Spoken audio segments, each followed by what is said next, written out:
O que esperar da renda fixa em 2023? Onde vale a pena investir? Quais devem ser os pontos de atenção dos investidores? E quem conta tudo isso para a gente é o analista Eduardo Pérez, da Nuinvest.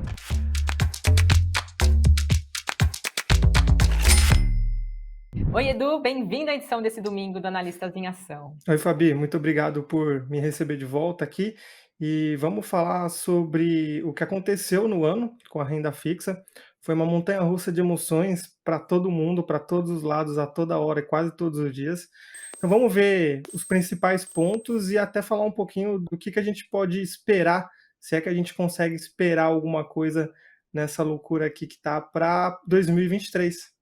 É isso aí, é reta final agora do ano de 2022. Muitas pessoas costumam fazer um balanço do que foi o ano, traçar objetivos para o ano que vem. Com os investimentos também não deve ser diferente, né, Edu?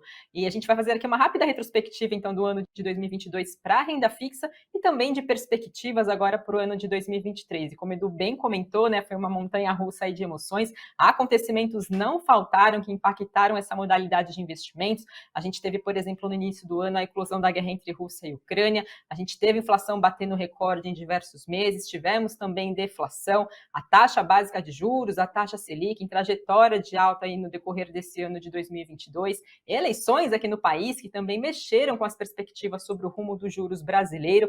Então, Edu, fazendo aqui um balanço do ano de 2022, eu queria saber quais os pontos que você consegue destacar, né, do que foi então de principal ponto mais importante agora nesse ano de 2022 para a renda fixa. Vamos lá, igual a gente estava até brincando para não chorar muito, foi uma viagem muito bipolar, né? A gente veio de um 2021 com uma perspectiva de um cenário presente ruim. De 2021 para 2022, a gente começou nessa passagem de ano com medo daquele período de eleição, só que depois as coisas começaram a melhorar com a esperança do fim da alta da Selic ainda em 2022. O investidor estrangeiro estava trazendo dinheiro para o Brasil também, então a gente estava registrando um fluxo estrangeiro positivo bem significativo, tanto que o próprio Ibov começou o ano perto dos 100 mil pontos e aí em março ele já estava em 121 mil pontos. Só que aí depois as coisas começaram a desandar, igual você falou, até meados de julho, pela própria extensão na guerra da Ucrânia e toda a crise com o preço do petróleo muito elevado. Então, isso acabou afetando o nosso cenário também. Mas aí, como uma boa montanha-russa, tudo voltou a melhorar até mais ou menos outubro. E aí a bolsa, que tinha caído próximo ali dos 102 mil pontos, começou a andar perto dos 120 mil pontos, com alguns sinais de deflação no Brasil. O petróleo já estava com preço por barril mais controlado e o fluxo estrangeiro estava voltando de novo com esses juros mais altos aqui. Só que aí a gente volta a mudar o sentido da coisa quando, a partir de outubro até agora, de finalzinho de dezembro, a situação volta a piorar, em especial depois desse período de eleição e no pós-eleição, com a PEC da transição e uma série de falas e decisões questionáveis em relação ao rumo fiscal do país. E aí o resumo da história é o seguinte: a gente correu para um lado, a gente correu para o outro, e aí no final das contas a gente acaba o ano até mais para trás do ponto que a gente começou. Então não só a gente não teve mais o avanço do índice Bovespa no ano até meados aqui a metade de dezembro mais ou menos, e aí os juros futuros começaram a subir de novo, ou seja, a expectativa do mercado para juros volta a subir. A expectativa é que a inflação possa aparecer novamente, os riscos políticos e fiscais eles estão muito mais relevantes, e aí a gente volta a ter aquele patamar de juro real, né, que a gente é famoso, mas é tenebroso esse patamar de um juro real de 6%, ou seja, o investidor ele consegue se proteger da inflação e ainda ganhar uma taxa de 6% ao ano em títulos do Tesouro, que são os títulos com menor risco de crédito do país. E aí agora eu vou aproveitar para comentar sobre três gráficos que eu separei aqui com base nos dados da Anbima de inflação implícita, taxa de juro real e a taxa de juro nominal. Então, só uma explicação rápida, né? O que é a inflação implícita? Nada mais é do que uma taxa média que o mercado espera para a inflação do ponto zero, de onde a gente, da data que a gente está pesquisando, até um período específico. A gente pode procurar inflação implícita para daqui 1 ano, para daqui 2 anos, 10 anos.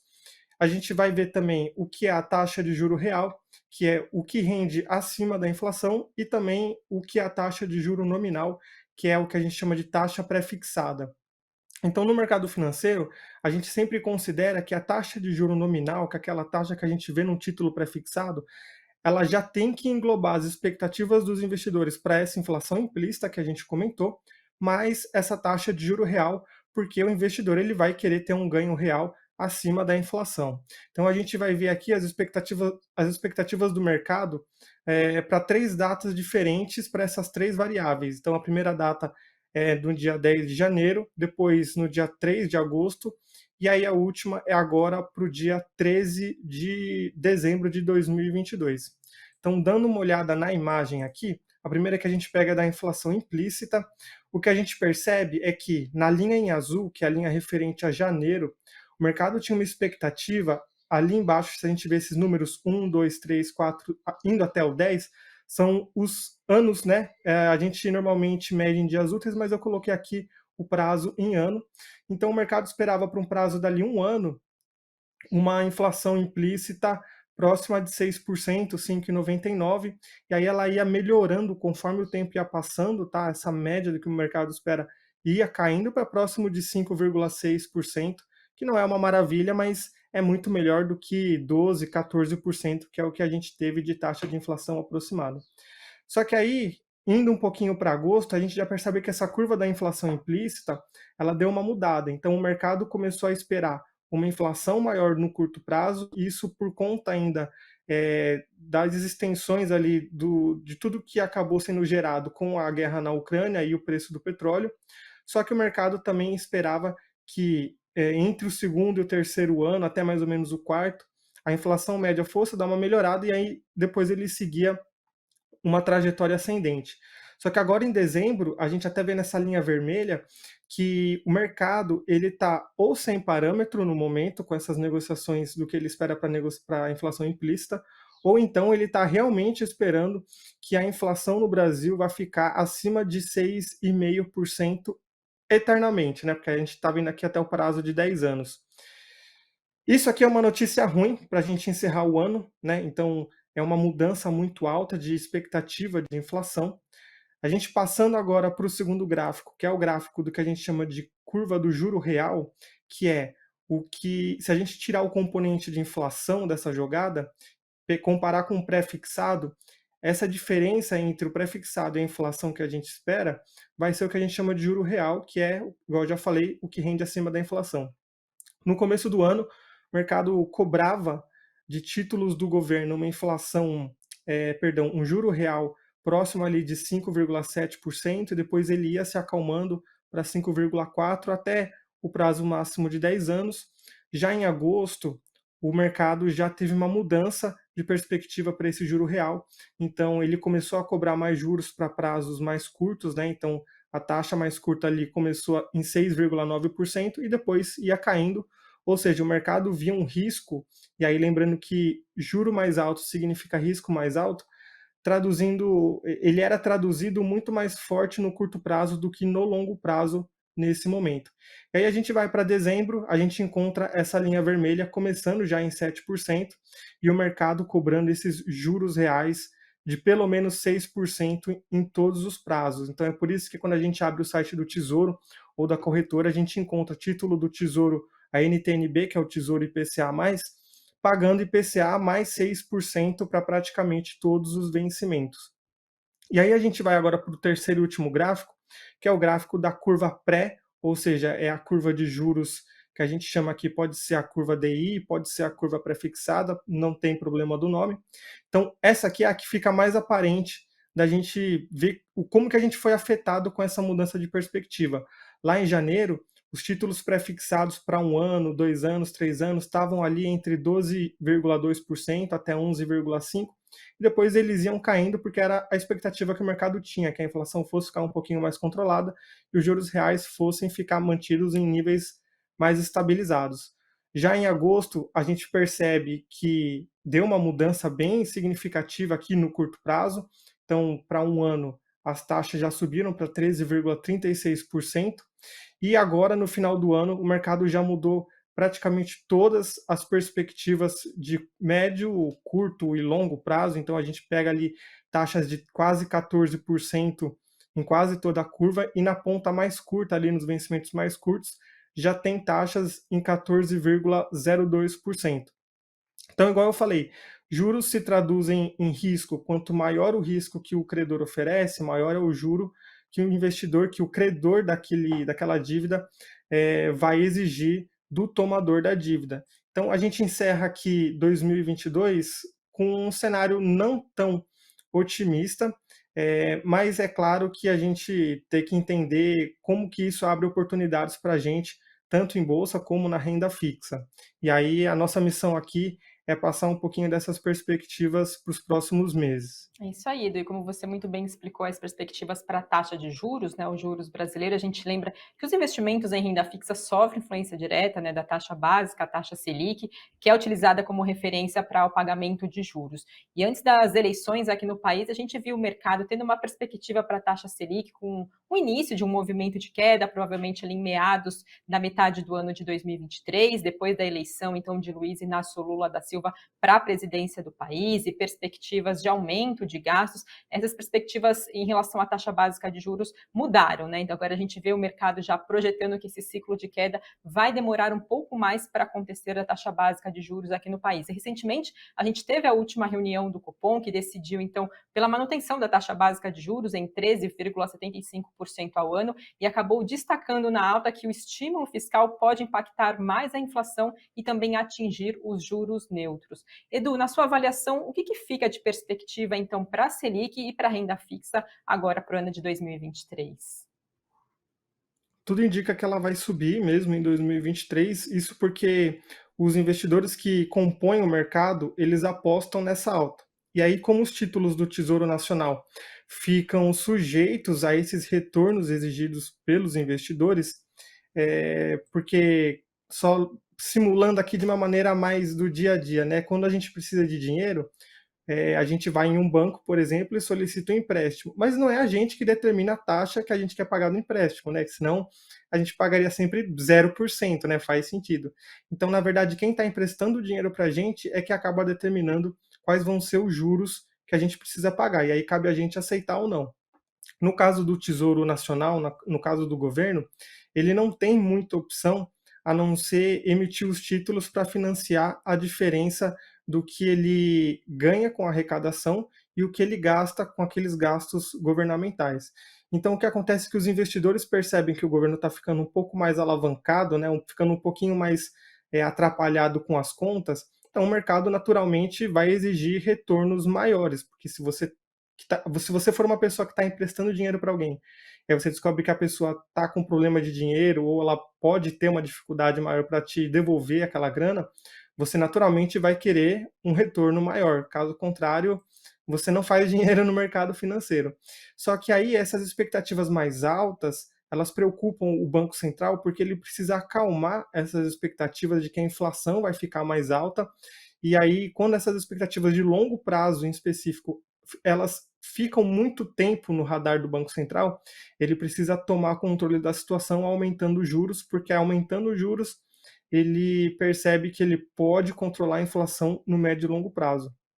O momento atual, no mercado de juros em específico, é de estresse, então isso acaba refletindo também na bolsa, mas em juros a gente tem percebido que é um momento de muito mais volatilidade do que a gente estava acostumado, e aí talvez só o dólar, que aparentemente não tem mostrado tanta volatilidade ainda, agora no final do ano, mas olhando o gráfico dos juros futuros com vencimento para 2025, a gente observa, primeiro, por que 2025?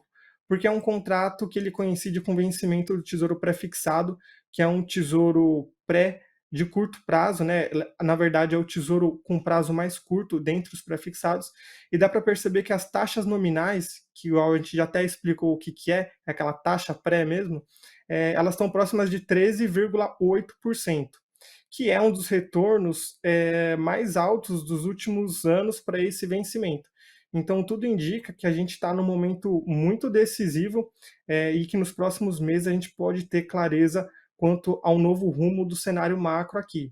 O que acontece é que agora o investidor que ele já precisava ser cauteloso antes de investir na renda fixa nesse momento de mudança de ciclo de juros, agora ele tem que ter um cuidado ainda maior, porque a gente esperava que a gente estava no final de ciclo de alta de juros e tudo indica que a gente ainda pode ter mais um solavanco daqui a alguns meses nas próximas reuniões do Banco Central.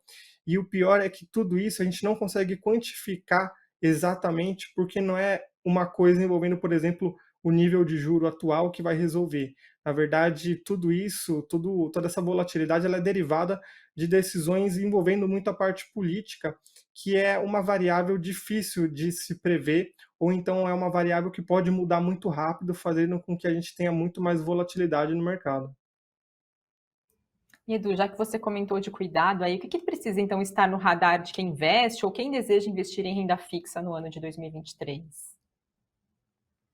No comecinho de 2022, Fabi, a perspectiva era de que as três formas de remuneração, a pós-fixada, a pré e a híbrida, elas iam te beneficiar, porque a perspectiva, igual a gente comentou, era de juros em queda a partir de 2023, né, no primeiro semestre mais ou menos, mas ainda assim ela ia ficar em patamares altos. Então, ao mesmo tempo que os híbridos e os prés poderiam se beneficiar na marcação ao mercado, os pós eles ainda iam ter retornos ali de mais ou menos 11, 12% no ano que vem.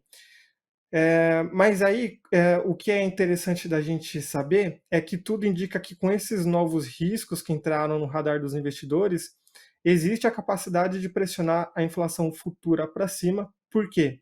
Dentre as formas que a gente conhece de que a inflação aparece na economia, três delas a gente conhece muito bem e a gente não fica muito contente de saber disso. Isso por quê? Essas três são: a primeira, com maior aversão ao risco fiscal, o dólar volta a subir, e aí todos os produtos, bens e serviços que usam algum tipo de commodity dolarizada, como petróleo, aço, ferro, celulose, enfim, tudo isso fica mais caro, e isso acaba virando inflação de custo. Lembrando que isso impacta muito o preço do petróleo e basicamente tudo hoje em dia tem petróleo, desde o preço do frete, daquele bem que você acha que não tem petróleo envolvido no meio, até plástico, até chiclete vai petróleo. Então, essa é uma commodity essencial que o preço não deveria ter tanta oscilação, ou pelo menos se ele ficar no patamar mais controlado, ele joga a nosso favor. O segundo fator aqui que a inflação acaba aparecendo é quando a gente tem maior quantidade de dinheiro na economia, e aí, nesse caso, por conta do auxílio governamental, mesmo com juros mais altos, existe essa possibilidade de uma pressão inflacionária maior do que o mercado estava esperando. E aí, o terceiro fator é que, quando a conta não fecha no governo, normalmente isso significa que o governo está gastando mais do que arrecada, e aqui a gente está falando de matemática simples, né? Você ganha X, se você gasta X mais um, você não vai fechar no positivo. Mas se por algum motivo o governo ele decide que ele não vai se financiar através da emissão de títulos públicos, adivinha qual que é a saída que normalmente é proposta por governo? Se você pensou, Fabi, que é aumento de impostos, parabéns, porque é exatamente isso. Como a gente sabe, imposto acaba encarecendo produtos, bens e serviços, e isso diminui também o poder de compra da população. E aí, igual a gente comentou, é matemática simples. Se alguém sugerir também simplesmente imprimir mais dinheiro, que por incrível que pareça, é uma prática muito sugerida entre as pessoas que não têm tanto conhecimento de economia, a gente volta para o ponto anterior, que era: a gente vai ter mais dinheiro na economia e isso vira mais inflação, inflação mais alta vira mais juros também. Então a gente tem que ficar de olho nessas variáveis também. Tá certo, Edu. Então, com tudo isso esclarecido, agora a pergunta que não quer calar, né? Onde investir, então, no ano de 2023 na renda fixa? Quais que podem ser os produtos que possivelmente pode se beneficiar em meio a esse cenário, então, que você traçou? Os títulos híbridos e os pós, eles continuam em destaque. Talvez só os pré-fixados, eu diria que é uma boa dar uma segurada antes de investir. Isso porque, como eu falei, tudo indica que a gente está em um momento bastante decisivo e as coisas podem piorar ainda. É possível que os juros continuam subindo e que eles fiquem em patamares elevados por mais tempo. Então, pensando em forma de remuneração, Para os aportes do próximo mês aqui ou comecinho de ano, eu daria foco em pós-fixado e títulos híbridos. Mas aí falando um pouquinho da classe dos produtos da renda fixa, já é possível encontrar taxas bem interessantes em títulos bancários cobertos pelo FGC. Então, desde CDBs, LCs, alguns cobertos pelo FGC, outros não. Tem os produtos que são isentos de IR, então, para quem abre mão daquela liquidez imediata, às vezes de um CDB de liquidez em D0, ou então um fundo referenciado DI de D0, você consegue também taxas maiores com essas outras opções. E tem também as opções mais avançadas ali para quem não está sendo tão conservador. Então, existem os fundos imobiliários que eles repassam parte da inflação que é registrada no Brasil, então vira uma opção para você ter não só a renda passiva, mas no longo prazo você tende a se proteger da inflação.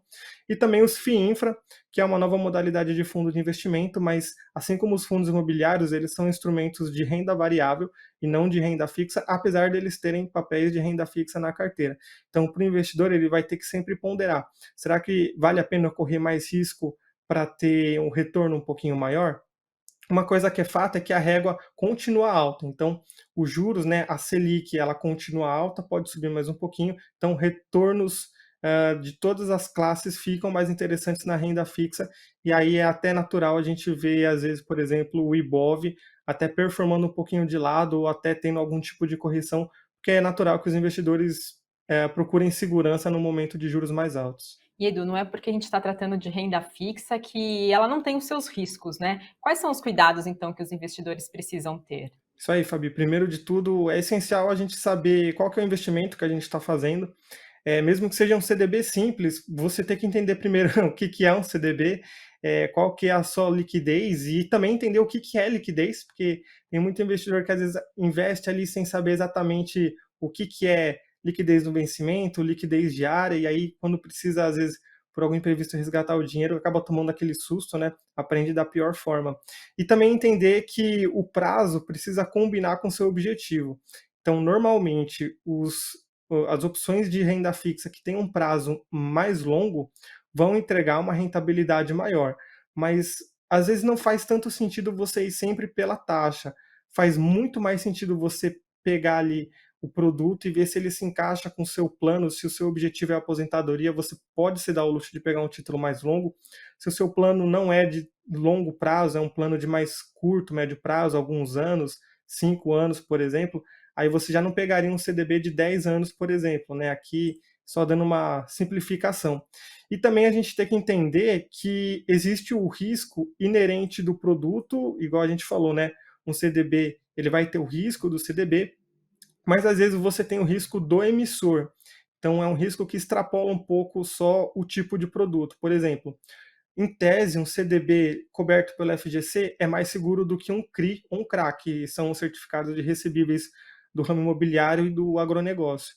Mas não significa que todos os CDBs vão ser sempre mais seguros que todos os CRIs e os CRAs, porque existe instituição financeira que emite um CDB, mas é uma instituição que está um pouquinho mais alavancada, é uma instituição que está ali com índices de liquidez mais preocupantes, e tem outras instituições que emitem CRIs e CRAs, que são esses recebíveis, né? Mas são empresas consolidadas nos seus segmentos. Então, são simplesmente empresas que precisam emitir esse título com um risco um pouquinho maior, quando a gente pega a classe do ativo, mas o risco do emissor ele pode ser menor do que comparando com outros CDBs. E aí, acho que o último ponto é entender que conforme a carteira do investidor vai se sofisticando, ele precisa ir diversificando também. Então, para mim, eu considero tranquilo quando você começa a investir, aí você tem lá na sua carteira 1 ou 2 CDBs e ter só essa classe de ativos, tudo bem. Mas aí conforme você vai se aprofundando, conforme você vai aportando mais, é interessante você diversificar também em produtos, mas também em forma de remuneração e também em prazo, tudo isso sempre alinhado com o seu perfil de investidor e também com seus objetivos. Tá certo, ficam então aí os pontos de atenção e as recomendações do Edu, então, para renda fixa agora no ano de 2023. A gente segue agora para o segundo bloco do programa, onde a gente traz as dúvidas que são enviadas por quem acompanha o Invest News. Vamos a elas? Bom, Edu, para a edição de hoje eu separei aqui duas perguntas A primeira delas é do perfil JJ44893, que pergunta: renda fixa é o melhor lugar para investimento a longo prazo ou não? Eu acredito que vai depender do seu perfil, mas diferente de bolsa, onde você necessariamente tem que focar no longo prazo, para você ter chances de retornos maiores do que o próprio mercado, na renda fixa você pode se programar. Então eu acho que às vezes o investidor ele tem muito mais paz de espírito, ele consegue dormir à noite, colocar a cabeça no travesseiro e dormir tranquilo, sabendo a data de vencimento da aplicação, sabendo qual que vai ser a forma de remuneração que ele vai ser remunerado. Então eu acho que na renda fixa você consegue se planejar com um pouco mais de clareza. Já na renda variável, você acaba usando muitas premissas, por exemplo, vamos supor que a empresa vai manter esse crescimento, vamos supor que a inflação vai ficar assim, vamos supor que a taxa do tesouro vai ser essa, vamos supor que a empresa não vai gastar tanto com isso, e aí você acaba com um monte de Cs, né? Um monte de fórmula de Excel, que para pessoas assim mais simples de mercado, pode ser um pouquinho mais complicado. E aí na renda fixa, apesar de você ter essas particularidades que a gente comentou, o risco do emissor, ver se ele está muito alavancado ou não e tudo mais, a análise ela acaba sendo um pouco mais tranquila quando a gente pega títulos como um CDB, por exemplo.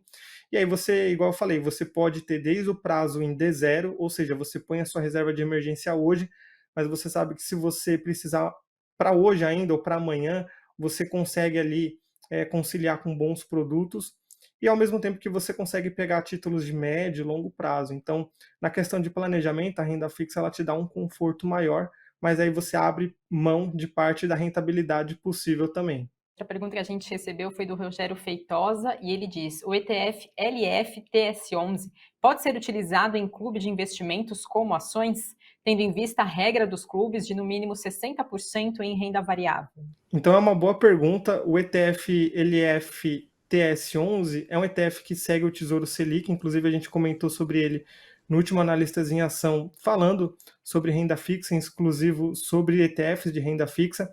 Só que ele não é considerado para fins de alocação do clube de investimento como um instrumento, como uma parte de alocação em renda variável. Ele, apesar de ser um ETF negociado em bolsa, ele é considerado como investimento alocado em renda fixa. Então, nesse caso aqui, ele não entra dentro desses 60% mínimos de renda variável que está na regra dos clubes de investimento. Então, vamos procurar outro ETF aí que siga algum índice de renda variável ou comprar ação mesmo. Tá certo, essas são as perguntas de hoje. Então, caso vocês tenham dúvidas e gostariam de enviar para os analistas responderem, aproveite para deixar aqui nos comentários desse vídeo. Lembrando que a edição de hoje fica por aqui e a de 2022 também, mas em janeiro, o Analistas em Ação está de volta, em janeiro de 2023, fazendo uma pequena pausa agora nesse fim do ano. E eu queria aproveitar e agradecer a todos vocês que nos acompanharam nesse decorrer do ano de 2022, desejar um ótimo 2023, bons investimentos e, claro, agradecer também ao Edu por toda essa participação aqui ao longo desse ano e na edição desse domingo também. Obrigada, Edu. Isso aí, brigadão. Boas festas para todo mundo. Vamos retornar 2023 com força total. É isso aí, boas festas, pessoal. Tchau, tchau.